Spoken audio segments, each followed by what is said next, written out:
Hey, Bruce here, the 5-Minute Handyman.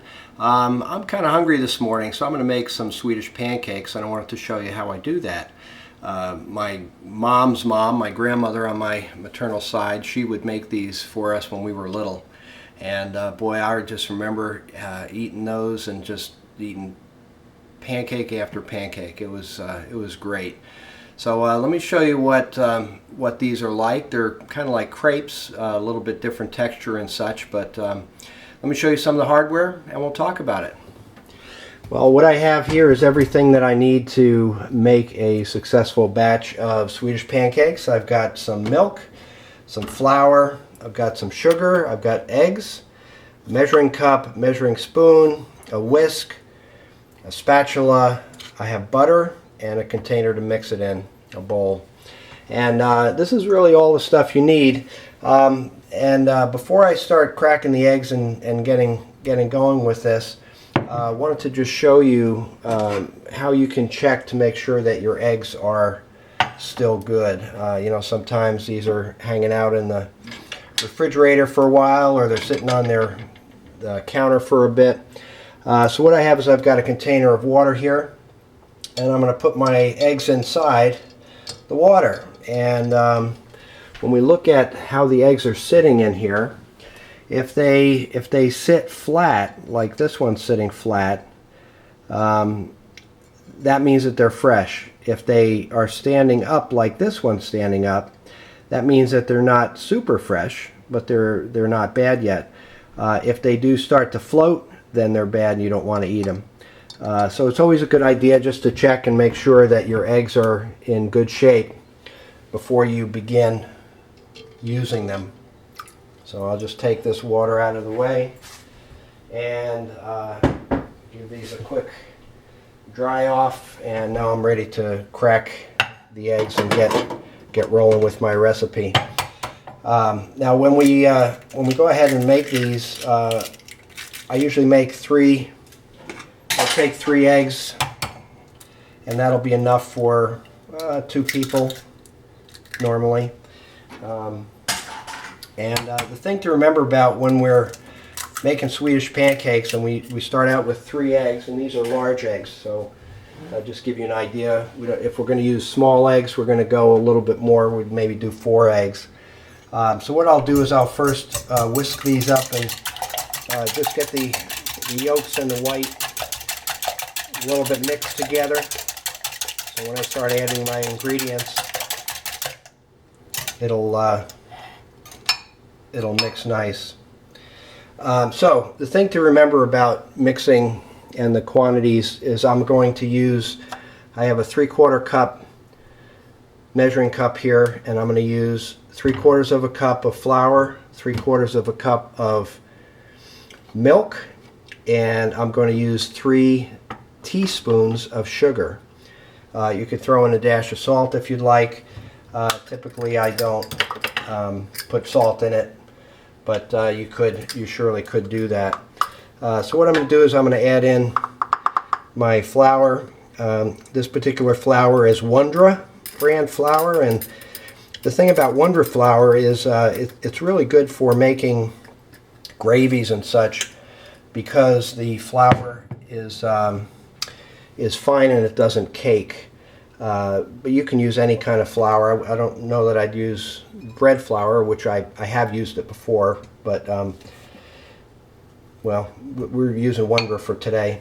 Then I'm going to take 3/4 of a cup of milk and add this in, and might need to add a little bit of milk or a little bit of flour if things are a little bit too runny or too thick.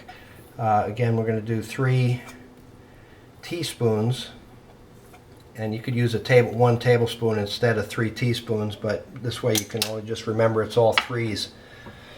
Alright, so I'm going to just take and mix this up. We have to make sure that the batter is nice and thin, because we're going to put it in the pan, and we're going to tilt our pan around to make sure it runs evenly along the heated surface of the pan. And the pan that I'm going to use is a stainless pan. And if I'm using a non-stick pan, I can use other type of shortening, but I like to use butter in a conventional pan like this, because the butter allows the pancake to not stick. It lubricates it nicely. And so I'll show you how I do that. To spoon it out, I'm just going to use a regular spoon here. So this looks pretty good for consistency. It'll thicken up a little bit as I let it sit, so that'll be good. All right, so I've got my pan here, and what I'm going to do is I'll turn my burner on, put it on high, and what I like to do is I like to take a stick of butter like this, and I'll just peel back the wrapper, and then what I can do with this is then I could take and I can lubricate my pan, and I can hold it, and in between each pancake I'll be able to easily put the right amount of butter in here so that it's not going to stick.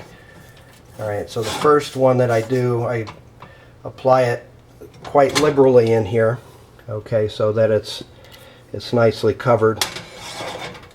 And I'll wait for this to start bubbling, and then I'll put some of the pancake mix in. And yeah, so this is thickening up a little bit even as it's just sitting here.